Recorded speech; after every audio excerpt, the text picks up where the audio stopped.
Hi, Santhamma. Hi. All right, let's start, everyone. Good evening.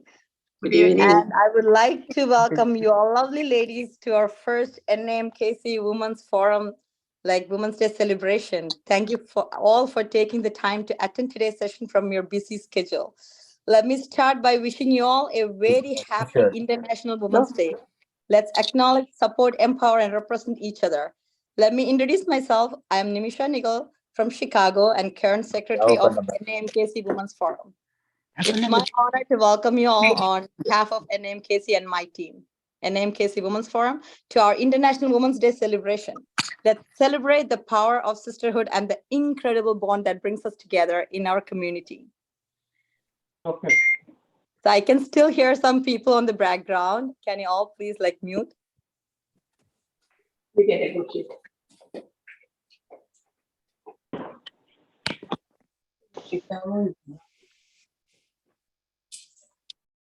All right, so let's celebrate the power of sisterhood and the incredible bond that brings us together in our community.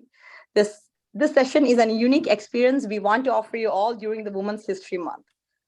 On this occasion, I would like to take a moment to congratulate and recognize our Shiny Chechi, Shiny Matthew, for the Excellence in Healthcare Award received in the state of New Jersey. Congratulations, Chechi. Keep up the great work you have been doing. You're definitely going to be an inspiration for all the women in our community. Let's give give a big round of applause for Shiny Chechi.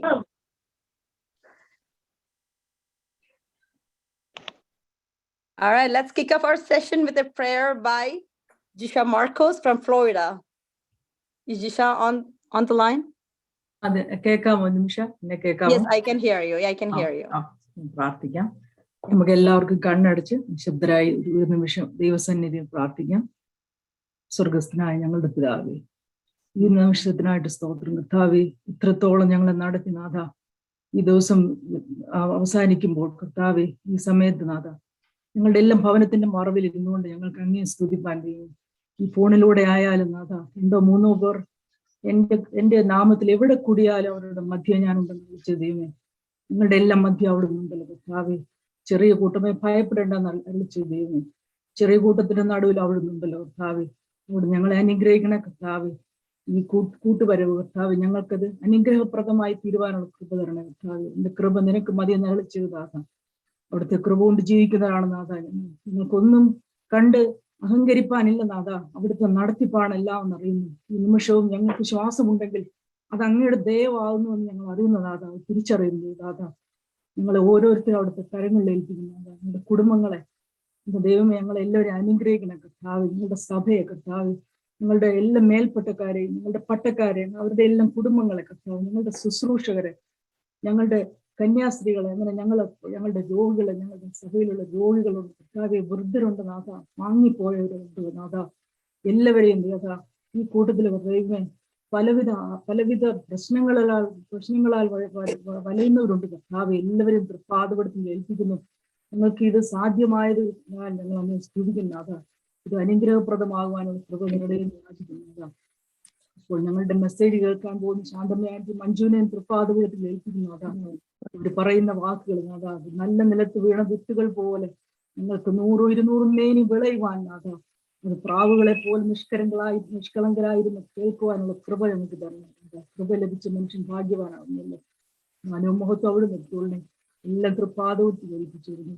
എല്ലാം അവിടുത്തെ മഹത്വത്തിനാക്കി തീർന്നു. യേശുവിന്റെ നാമത്തിൽ ഭോവയായ ദൈവം അവിടുത്തോട് യാചിക്കുന്നു. കെടുത്തരമുള്ള മാറാകണം.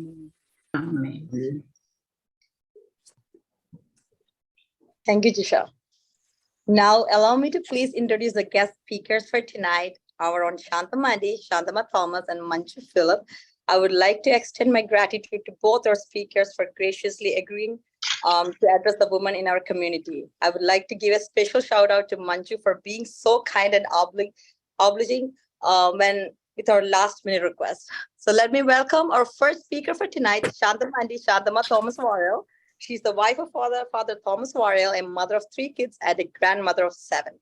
After moving to the US, she finished her master's at Northeastern University, Boston, and has more than 20 years of experience in teaching special needs kids and juvenile delinquents. She's currently retired and is happily living her life in Tampa, Florida. After talking to Santhamma for a couple of days, I must say she's truly inspiring a lady and with positive thoughts. So can we please give a big round of applause to Santhamma? Thank you. And before I hand over to Santhamma, you can pin Santhamma's screen if you don't want to see everyone else's boxes. So go to Santhamma's screen and there's 3 dots on the top, so you can pin her screen. All right, ladies, let's all give a big applause and let's welcome Santhamma. It's Santhamma, you can take over. Okay. So is my picture going to be bigger now or just how? Okay. Anyway. Hello, everyone. It is with great pleasure and gratitude to God that I'm doing this presentation. It is the first time that I'm being asked to be a guest speaker. When Diana asked me to do this, I couldn't say no. I thought I would take it as a learning experience for myself. I consider it as a big honor to be asked. By the way, just in case, if any of you are wondering or disappointed, I'm the same person that you saw in that flyer. That picture was taken about 8 years ago. During COVID season, I decided that I will show my age, and so I thought I'll dye it with white dye. I'm just kidding. Only then I realized that I have this much gray hair. Anyway, I feel so much more comfortable with it than I expected. I just want to say one thing before I proceed. I'm not affiliated with any of the Knanaya WhatsApp groups or a sympathizer of any Knanaya factions. I am strictly talking about women in general in connection with the International Women's Day. So I'll just say it once more. I'm not affiliated with any of the Knanaya WhatsApp groups or a sympathizer of any Knanaya factions. I'm strictly talking about women in general in connection with the International Women's Day as a guest speaker. Some people may know me because of my dearest husband, Vazhayil, who has been an encouragement, support, and guidance, and a role model for me all these 56 years. It is a rare privilege to be an Achan's wife. Nowadays, because of his knee pain, Achan doesn't say Kurbana, and so I had to sit with him in the front on the men's side of the church. I guess in my old age, I'm becoming a rebel, sitting in the front seat, especially on the men's side, and so in a Jacobite church. I think I'll start with sharing some stories of my journey to this country as a young bride of 21 years. I had to learn to adjust to a new way of life and new ways of doing things quickly, and I learned a lot along the way. I came here along with my brother-in-law, Joey Mon, on September 27, 1967, even before many of you were not even born. I didn't know how to cook or handle a household, but I did have a cookbook that Achan's aunt gave to me. She told me, each time when you use this cookbook, remind Chamachan to take our son to the US. Actually, her dream did come true and her son is here.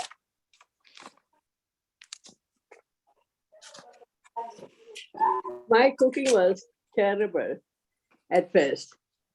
I still remember my soggy cabbage thoran because I was adding water to cook it.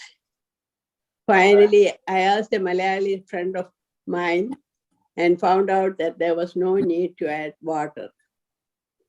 Achin, who was only a chamachan at that time, did like my moru curry, and he asked me if I learned the recipe from his ammachi, but no, I had used my cookbook. Over time, I learned how to cook, but with lots of adjustments. I did not just stick with traditional Indian cooking. I used to make shake and bake chicken, and that was one of the favorites. How many of you have tried hot dog curry? That was one of the easiest and fastest curry to make. I just sauteed the chopped up hot dog with all the ingredients of chicken curry or beef curry, and that was my invention. The family used to enjoy it. Ask my children and see how many kids in the 1980s grew up eating hot dog curry. And later on, when I was as a working mother, I had to learn how to cook more efficiently and take shortcuts where I could. I would like to think that most of the time, the shortcuts and workarounds didn't sacrifice the taste. Our children or the whole family had to eat whatever mommy cooked, whether it was Indian, American, Italian, or Chinese. I used to enjoy trying out different and modified recipes. Because of that, our children had no problem eating whenever we visited India. If anyone asked me for the recipe, Achan would say, "Kanni kanunadum, kai kittunadum." In a way, that was true. I still remember my first shopping trip to buy a winter coat. Only after coming home did I realize that it was a Salvation Army thrift shop and that all those clothes were used. It looked good to me, and so I didn't mind. Tamachan was still finishing his doctorate at Boston University and had just started his first teaching job at Bridgewater State. I had my first babysitting job at 50 cents an hour. So for me, I did not have the luxury of being snobby about whether the clothes were used or not.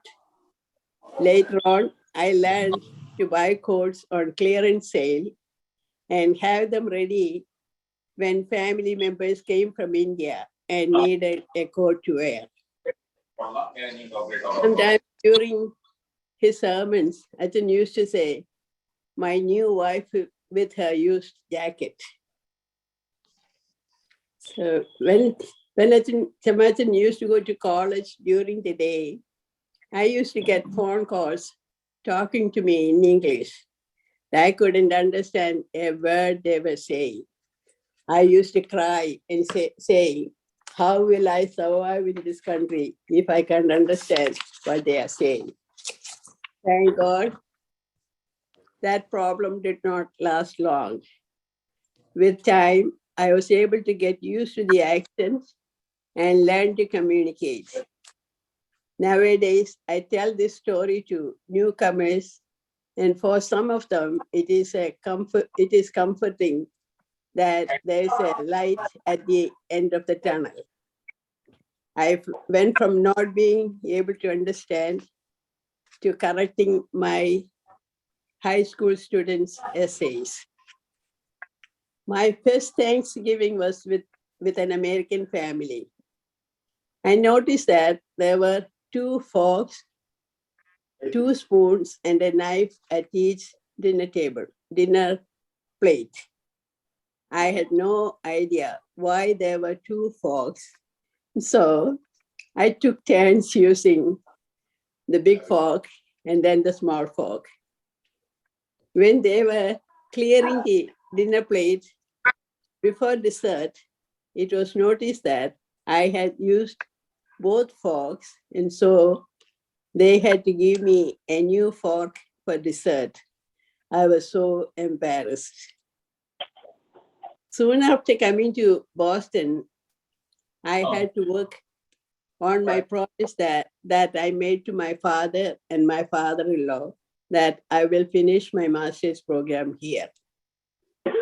I finished 1 year of my master's degree in India, and they had wanted me to leave only after finishing my degree, but both of us were in a hurry for me to come here.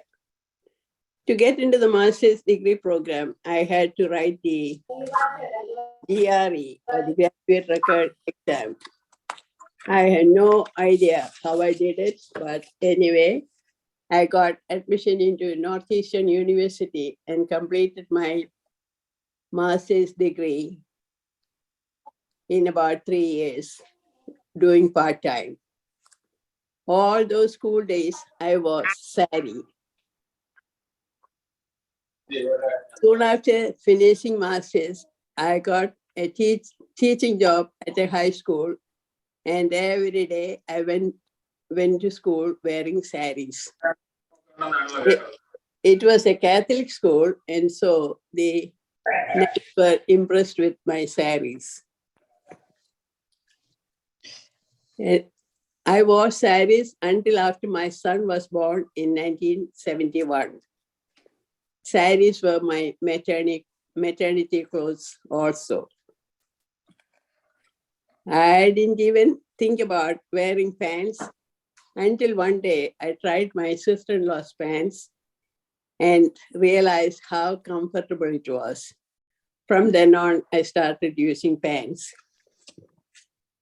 We didn't even think about bringing my parents to take care of me during or after delivery. I still remember making shake and bake chicken on the day I returned from the hospital with the baby. Of course, my sister-in-law came that evening and stayed with us for a week and was so helpful. At that time, I was a little bit modern in that I did not follow the custom of not going to church until the 40th day. I think I went to church with the tiny baby after about two weeks. My pediatrician doctor will be mad at me for telling this because according to her, she would say to keep that baby home, away from all that germs for those first few months. Nursing the first baby was an adventure. I followed Dr. Benjamin Spock's book for my first child and made him cry and cry in the crib at night and fall asleep. I had the courage to watch him cry through the door that was ajar. That really worked and he slept from all through the night from the 3rd day onward. That is when he was able to stand up in the crib. I think it was in 1970, I was selected as a first lady committee member of the Malayali Samajam. For a woman to be part of the committee was a big thing at that time. I'm not a feminist. Achan used to like to tell me that we had a 1967 contract to follow. 1967 is the year that we got married. And he used to joke that the contract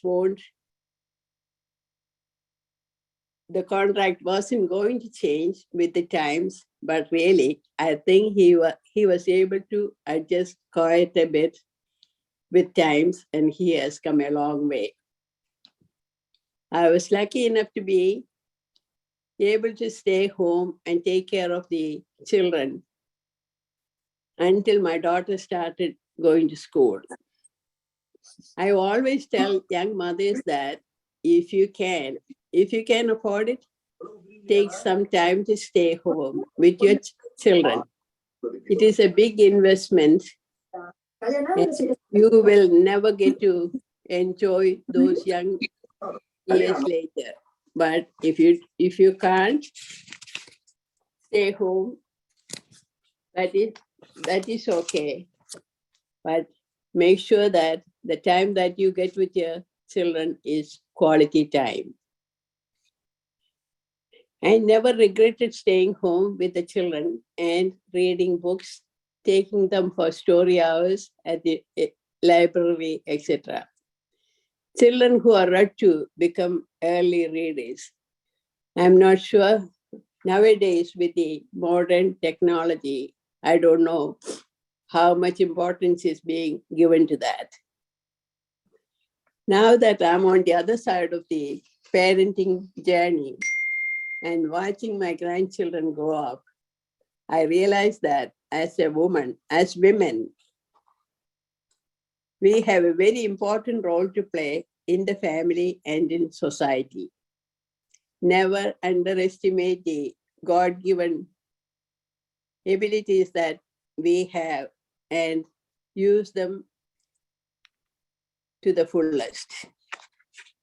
I believe that women should have equal rights as men, and that they should be able to raise their voices at home and in church and in general body meetings, etc.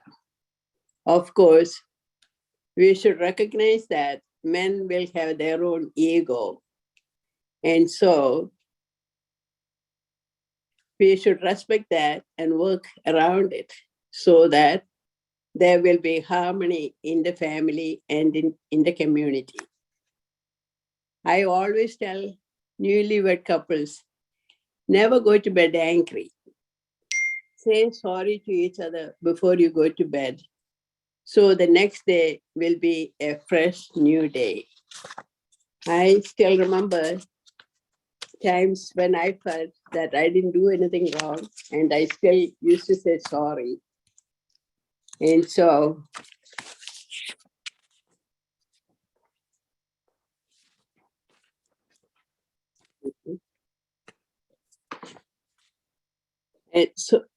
I could say that saying sorry to each other is a secret of our successful married life.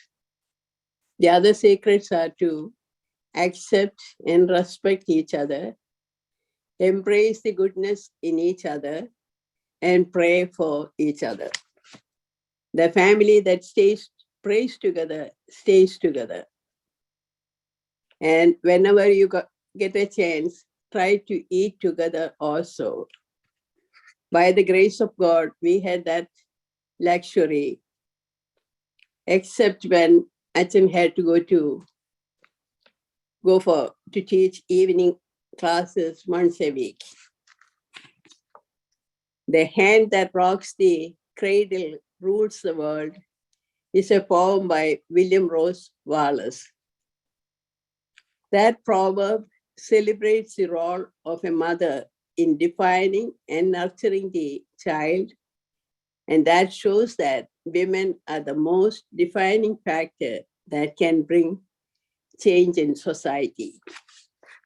Most of the time, we women are overworked and under-recognized. Unlike the men who are working full-time, the women who work full-time have the added responsibility of taking care of the house and the children. Men should pitch in and share the responsibility of the house and children. We women have to believe in ourselves and try to achieve our fullest potential. While we try to achieve our goals, we may have to conquer different mountains or obstacles. As you all may know, Edmund Hillary was the first person to conquer Mount Everest, but he failed the first time. The Queen of England arranged a meeting to congratulate him for attempting to climb, and the people gave him a standing ovation. After that, Hillary turned his back to the audience and faced the huge picture of Mount Everest on the wall and said, "Mount Everest, you have defeated me once, and you might defeat me again. I will come again and conquer you, because you can't grow, but I can." Hillary spoke to the mountain and conquered it along with Tenzing Norgay in 1953.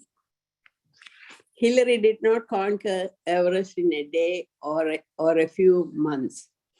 At each stage, he celebrated his success. Our journey to fight the mountain of inequality and differentiated treatments may look the same month after month, but do not worry about it. Jesus said, "Truly I say to you, whoever says to the mountain, be removed and be cast into the sea, and does not doubt in his heart, but believes that what he says will be done, he will have whatever he says."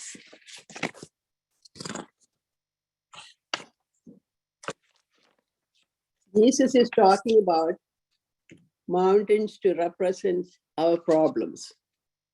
When you speak to the mountain, you are doing it with the authority of the Son of the living God. And so the mountain of inequality, bias, and any other problems we women are facing will be removed gradually. When you speak to those mountains and address them, we have to speak and address them. As Michelle Obama says, there is no limit to what we as women can recognize, can accomplish. So let us go forward and try to accomplish our dreams and wishes. I want to conclude my presentation with the serenity prayer. Lord, give us grace to accept with serenity the things we cannot change, courage to change the things that should be changed, and the wisdom to distinguish the one from the other. Thank you all for listening to me. Hip, hip, hooray to the modern women. Thank you. Thank you so much, Santhamma. It was Thank such you. an inspiring talk. Thank you so much. Thank you. All right, everyone. Now let's welcome the second speaker for tonight, Manju Philip Nedumakel, also known as Anne. Manju is a psychotherapist and a motivational speaker, skilled in case management, public speaking, and fundraising.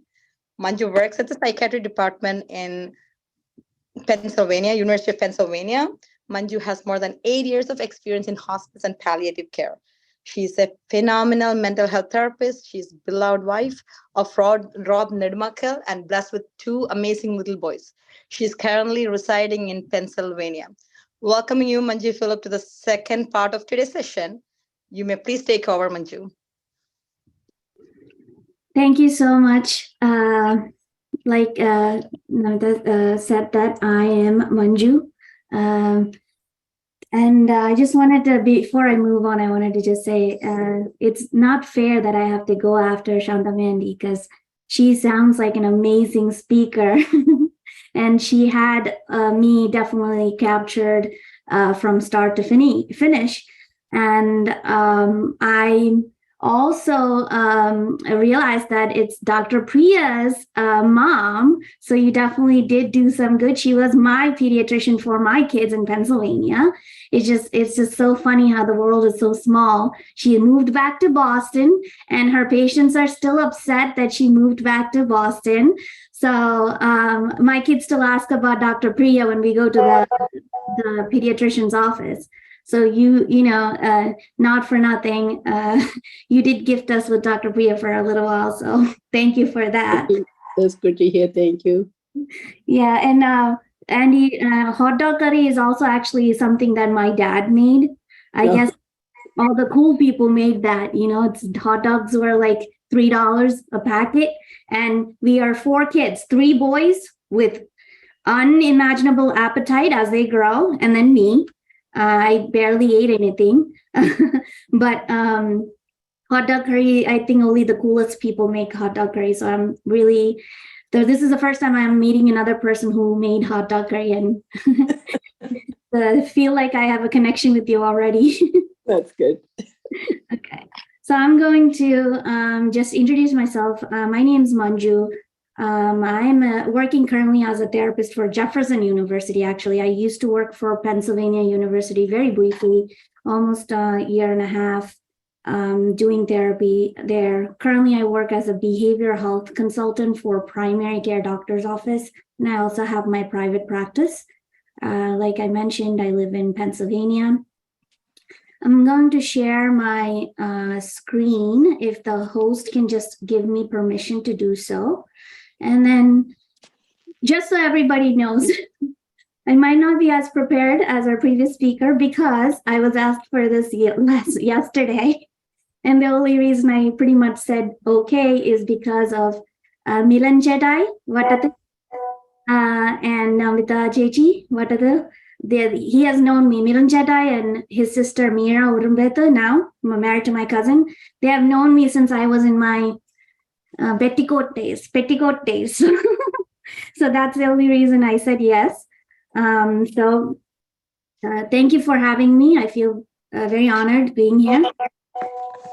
Sorry, just waiting for being able to share the video.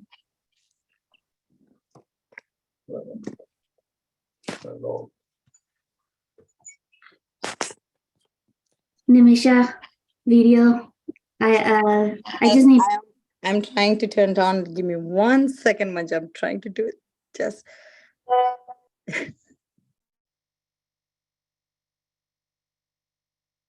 So today I'm just going to talk while she figures that out. I'm going to present on mental health.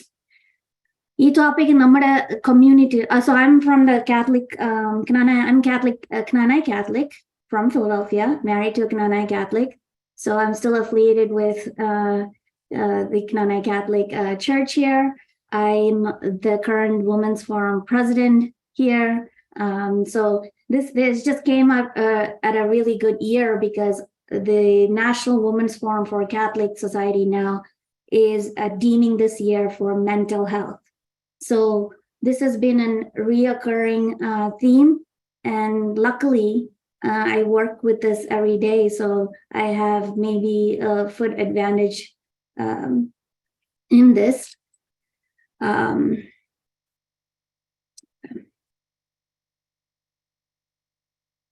So I'm going to just start.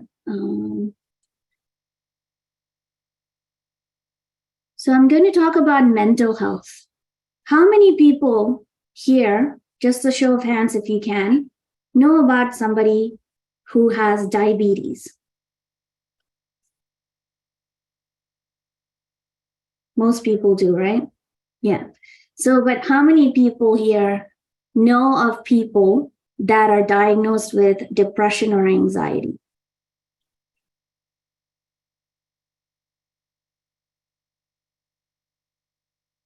So half, maybe like a quarter of people that knows about diabetes, but very seldom know about mental health diagnoses, like, because it's a stigma in our community. It's actually a stigma in Asian culture in general. That's what the research has showed. Asians tend to just stick to our community and try to figure it out ourselves rather than seek help outside of the community. So instead of going to a professional for therapy or professional for diagnosis, especially for mental health, they go to either the local community leaders within our family. And there's also another thing that I've heard a lot. If somebody says, oh, I'm depressed, mommy, or I'm depressed, Andy, one of the things that I've heard, at least in this side of the area, is, നിനക്കെന്തിനാ depression? നിനക്ക് എന്നാത്തിന്റെ കുറവാ? നിനക്ക് എന്നാത്തിന്റെ കുറവാ? നിനക്കെന്തിനാ depression? പക്ഷെ diabetes ഉള്ളവർക്ക് ആരോടും നമ്മൾ ചോദിക്കത്തില്ല, നിനക്കെന്തിനാ diabetes? നിനക്ക് എന്നാത്തിന്റെ കുറവാ? So that's like the biggest difference and the biggest thing I want to point out. When it comes to depression or anxiety, and if somebody were to somehow say it out loud, hey, I have depression or anxiety, first thought is, നിനക്ക് എന്തിനാണ് depression? നിനക്ക് എന്തിനാണ് anxiety? We don't actually ask for depression or anxiety. Can you guys see my screen? Yes. Yes, we do. Okay, good. Thank you. Show. Okay. So what is mental health? Mental health includes our emotional, psychological, and social well. It affects how we think, act, and feel. It also helps us determine how we handle stress and relate to others and make choices.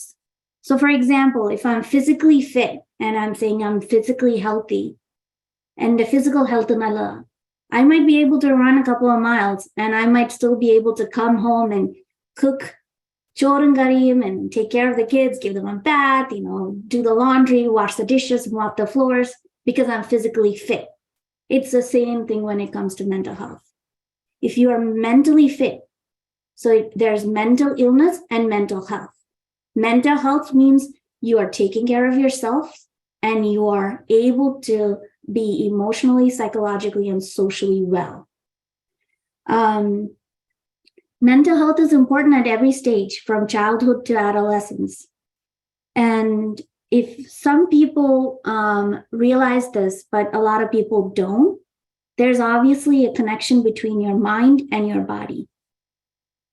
So for example, if you have a connection, if you are not feeling well, your body is not going to feel well. For example, depression and anxiety can affect your physical body. You can have aches and pains. You can have stress headaches or headaches that happen because of how your mental health is, and if it's not well. And it can also go the other way. People who are diagnosed with chronic illness such as diabetes, cancer, any kind of chronic illness that's not managed, they can also feel down or depressed because your mind and your body are connected. People don't often think about it that way. A lot of people who have diabetes feel that way if their diabetes is not controlled. So over the course of your life, you experience mental health problems, your thinking, your mood, your behavior. Especially in women, we go through the different stages of life.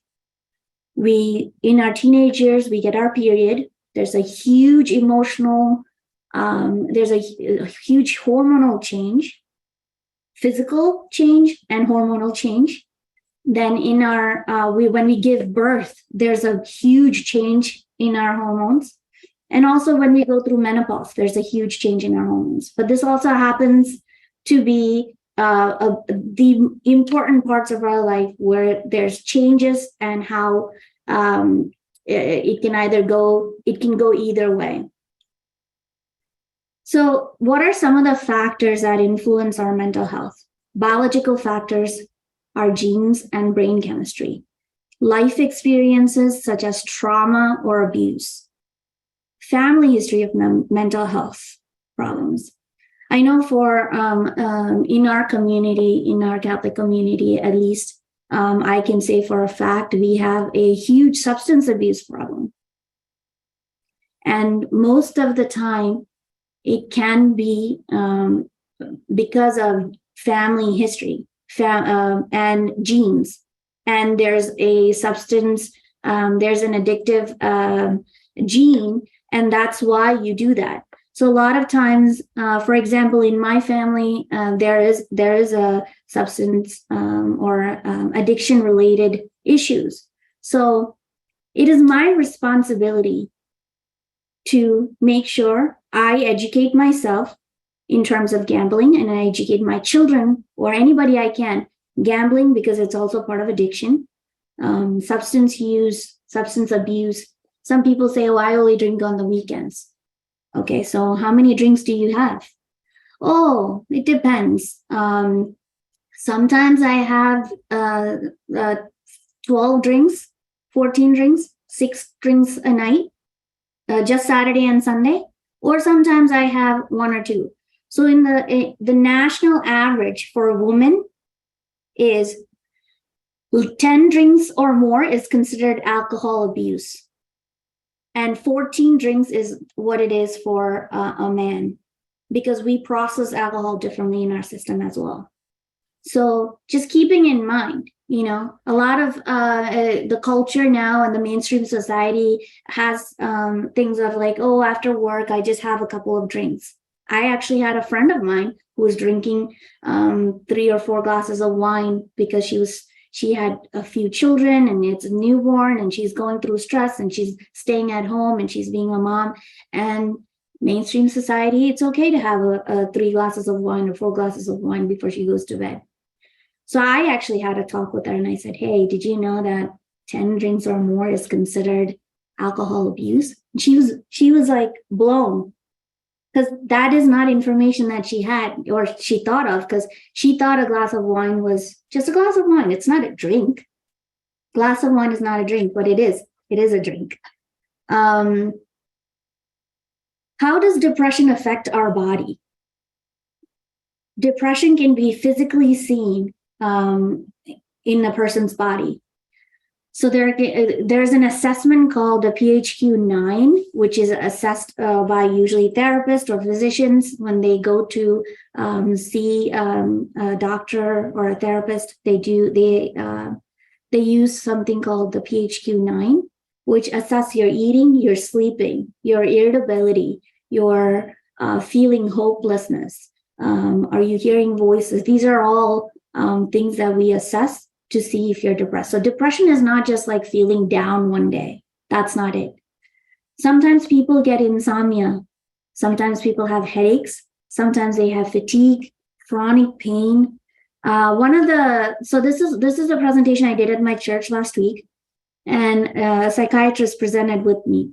He said I want to say he's from Bala, but I could be wrong. But he said when he went to medical college in India, there used to be appachins and ammachis coming to him and saying, എന്നതാണ് അറിയത്തില്ല ഒരു ദേഹത്തല്ല ഒരു കടകട വേദനയാണ്. And he's like, ഈ കടകട വേദനയെ പറ്റി എന്നെ medical സ്കൂളിൽ പഠിപ്പിച്ചിട്ടില്ലല്ലോ, ഇതെന്തുവാ സാധനം, എന്തുവാ ഈ കടകട വേദന? And then he realized that most of these people were living alone in their house and they were depressed, they were down. So they were having chronic pain and they were having increase in like weight loss, weight gain, inflammation, diarrhea, stomach issues, increased risk of heart disease. These are all things that you can physically see as when you have depression. Some of the early signs, what can you look out for? Eating or sleeping problem, eating too much or too little, sleeping too much or too little, pulling away from people, isolating yourself, having low energy, feeling numb, like nothing really matters, having unexplained aches, feeling helpless and hopeless, smoking, drinking, or using other drugs to mask that feeling of down or depressed. Feeling unusually confused or forgetful or upset, worried or scared, yelling or fighting with family, just basically irritability, experiencing severe mood swings, having persistent thoughts in your head that you can't get rid of hurting yourself, maybe hurting yourself or others, hearing voices. These are all early warning signs. How can you maintain your mental health? So these are some of the ways that you can do it. Getting professional help if you need it. Connecting with others. This is a big thing. There's a study done by Harvard. They followed people for, I want to say 55 or 60 years. And they asked people, or they were trying to figure out who the most successful people were. And it wasn't the people who had the best jobs or the most money. It wound up being the people who had hobbies and who had friends and who felt that they were loved. Those were the people who felt like they were the most successful. So connecting with others is very important. Staying positive, getting physically active, helping others, getting enough sleep. Sleep is such an underrated thing. People say that, the new style around is that, I only got 3 hours of sleep. I've been working so hard because I pulled an all-nighter at work, or I've been working so hard. I only got 3 hours of sleep. It's always presented as it's a good thing, but it's not. Sleep is extremely important because it affects your mood. It affects your weight. It can affect your skin, hair, everything. Everything can be affected if you don't have good sleep. And then also developing coping skills. What are some of the coping skills? So if I'm feeling really down and I'm rating myself from a 0 to a 10, 10 being the worst that I'm feeling, there are things that I do to prevent myself going to go to a 10. So right before the call, I was feeling a little anxious. So I was like, I'm feeling like a 3 or a 4 in my anxiousness. So I called my brothers. And as soon as my brothers picked up the phone, they were joking around and they were like, why do you look so different? Do you have makeup on? Are you going to do a Zoom class with makeup on? But that's how we are. And that made me smile, and that lifted up my spirit. And I was feeling okay after that. So there has to be things in place. If I'm at a 3, sometimes I listen to music, A.R. Rahman music, or music that brings me back. My dad used to be a really good singer, and he used to be a really good Hindi song and Malayalam song singer. So I sometimes listen to that music, and it makes me feel really grounded, and it brings me back to when he used to sing. So then I feel better. So there are things that you can do depending on how you feel to help yourself. Another thing is physical activity. I'm not saying everybody should go to the gym and work out like 3 or 4 hours. 21 minutes of brisk walking. 21 minutes of brisk walking, meaning like just speed walking faster than usual, will give you 5 times a week.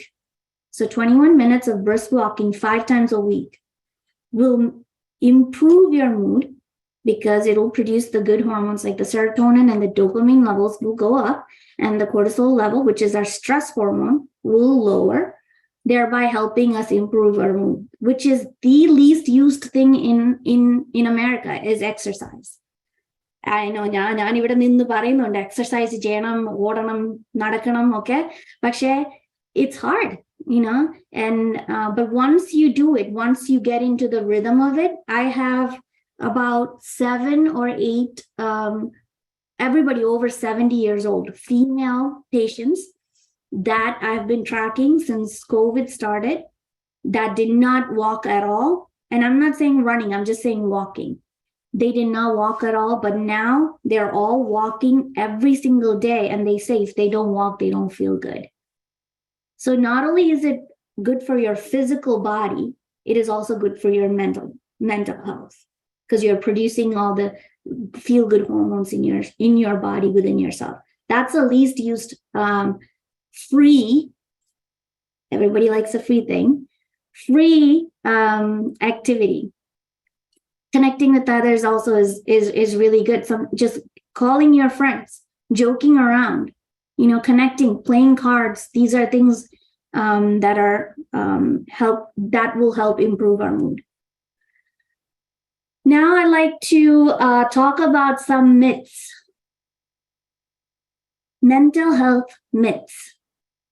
So the first myth I want to talk about is mental health problems don't affect me.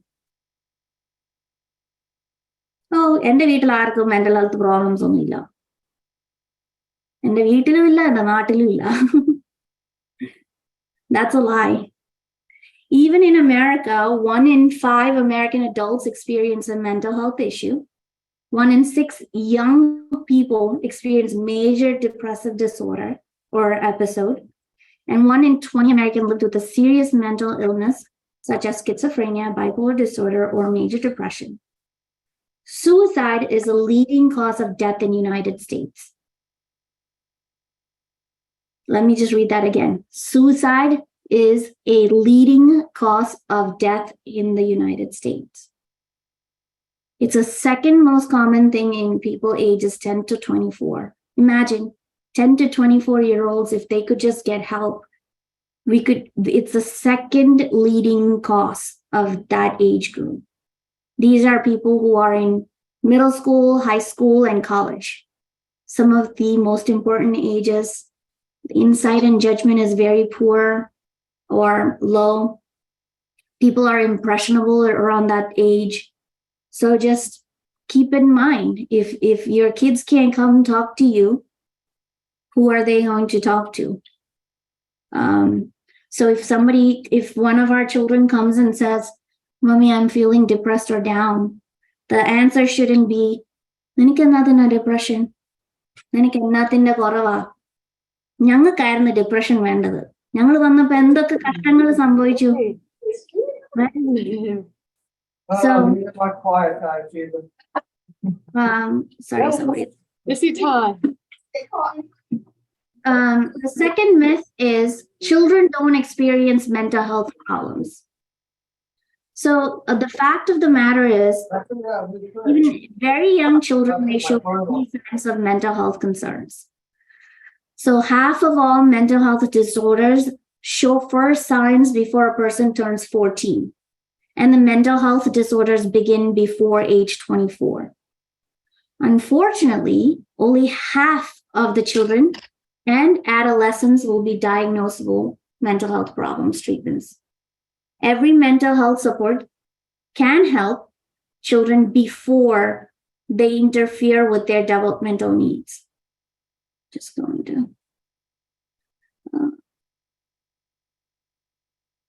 Okay. I'm going to just. Okay. So the myth is that children don't experience mental health issues, and that is not true. So the statistics show that it's not true. And hold on 1 second, and my computer is acting up. Okay.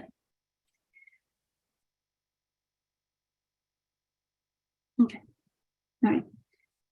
Another myth is people with mental health problems are violent and unpredictable. That it is also a very common misconception in our community. Mental health, especially people from India, when they think about mental health issues, they usually think about a guy who's walking around in disheveled clothes, cheetah clothes, that's what people think when they think about mental illness. And they think that they're violent and unpredictable. But the truth of the matter is that vast majority of people with mental health problems are no more likely to be violent than you or I. Most people with mental illness are not violent. Only 3 to 5% of them can be at times. So not all the time, it can be. Violent acts can contribute to that. And in fact, people with severe mental illness are over 10 times more likely to be victims of a violent crime than the general population. So you probably know somebody with a mental health problem and don't even realize that they do, because many people with mental health problems are highly active and productive members of our communities.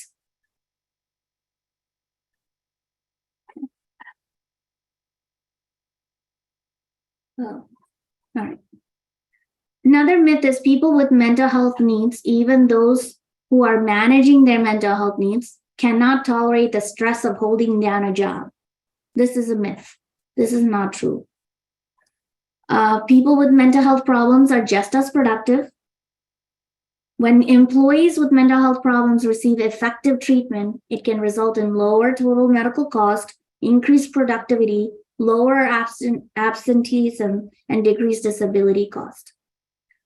Another myth is personality weakness or character flaws cause mental health problems. People with mental health problems can snap out of it if they try hard enough. This is also something that I've heard in the Malayali community a lot, or Indian community actually, is that, oh, I'm weak, avlu weak, avukku shakti illa, adu karanana avalukku mental health problems ullathu. അല്ലെങ്കിൽ അവള് മനസ്സുകൊണ്ട് ഒരു ശക്തിയില്ല, അത് കാരണം ഇങ്ങനെ വന്നത്, ഡിപ്രഷനൊക്കെ വന്നത്. That's not true. And just because you go and tell somebody, come on, you can do it, it might not happen for some people, because it could be that there's a chemical imbalance in their body, and then they might need help or medication for that. So you can't just go to somebody and say, snap out of it. But what you can say is, mole mone or cheti cheta, is there anything I can do to help? Is there anything I can do to help?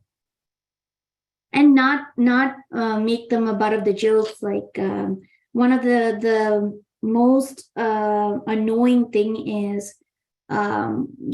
when we go to churches, sometimes people say, "Edi nee arnarno? Susande mole ആശുപത്രിയിലായിരുന്നു, എന്നാ പറ്റിയെന്ന് അറിയത്തില്ല, ആയിരുന്നു." What that doesn't help anybody.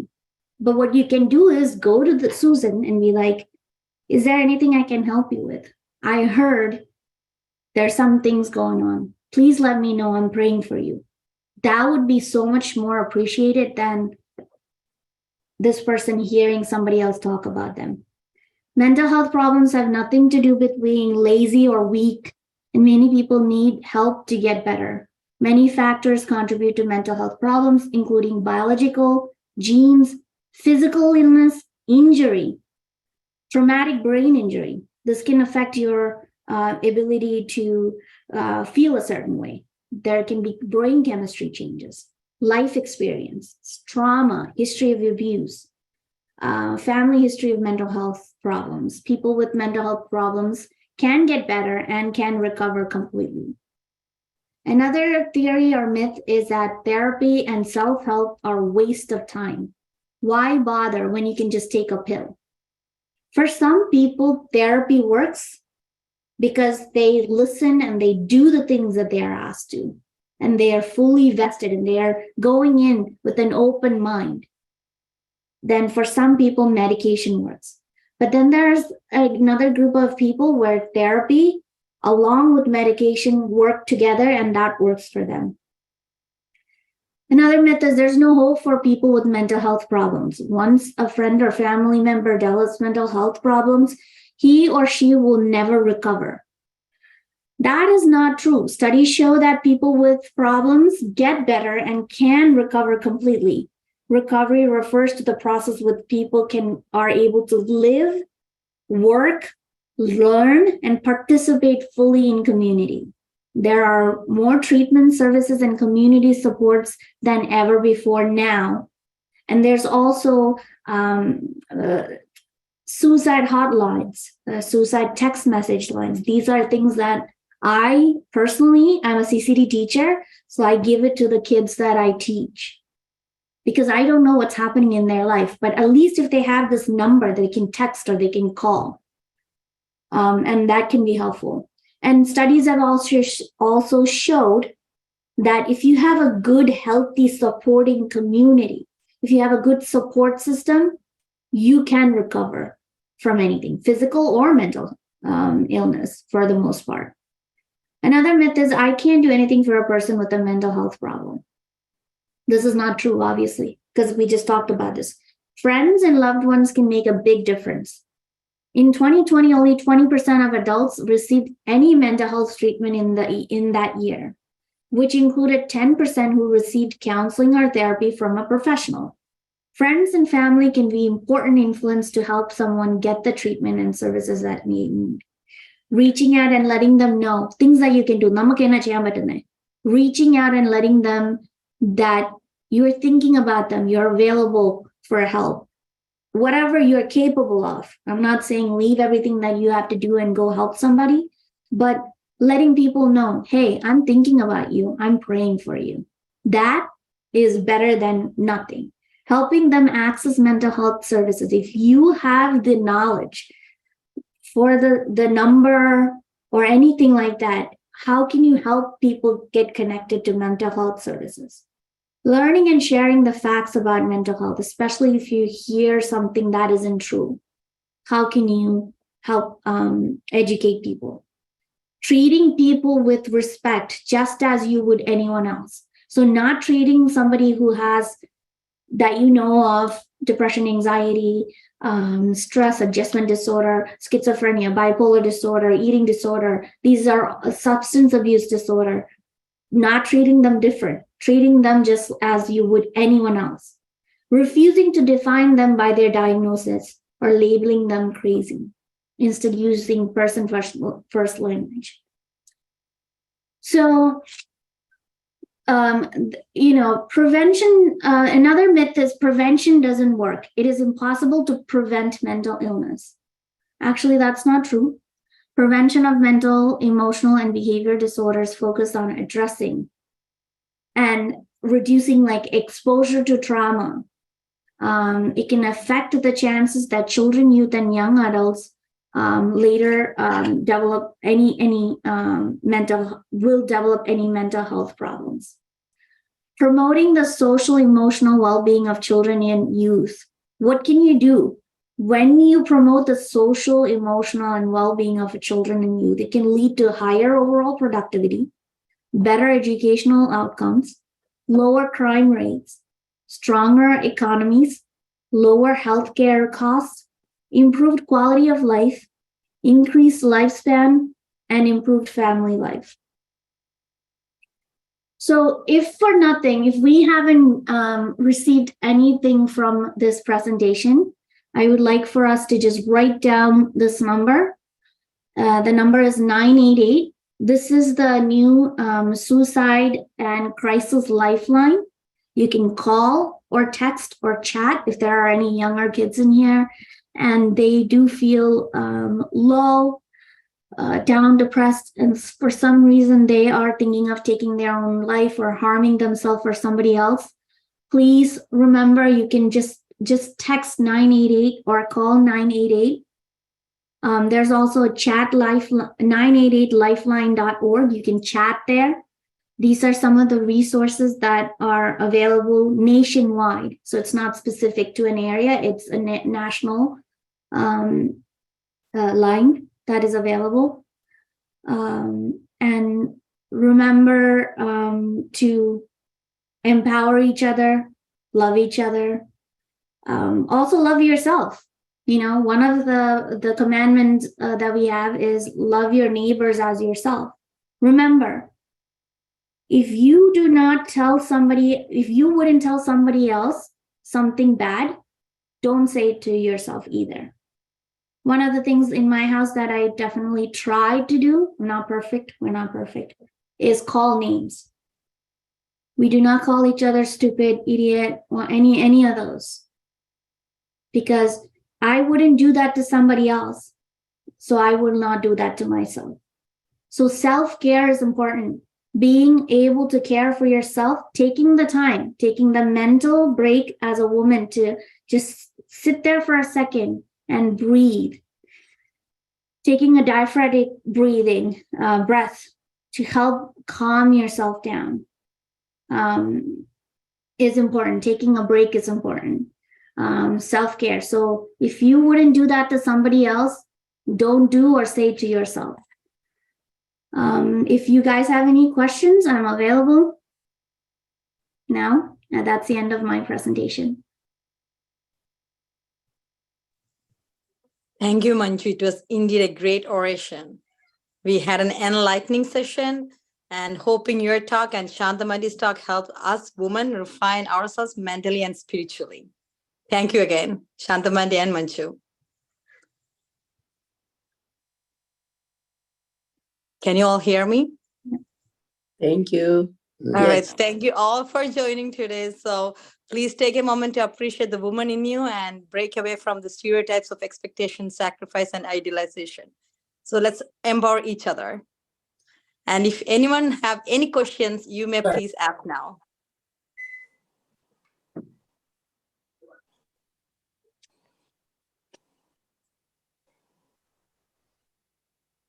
All right, so let's conclude our session for tonight. It was a great session, amazing session. So let's do this often. We'll do more sessions like this. And thank you all for joining. Let's conclude our with a prayer. And I welcome Jishai again to do the prayer. I'm sorry. I think Akila and Bonus, do you guys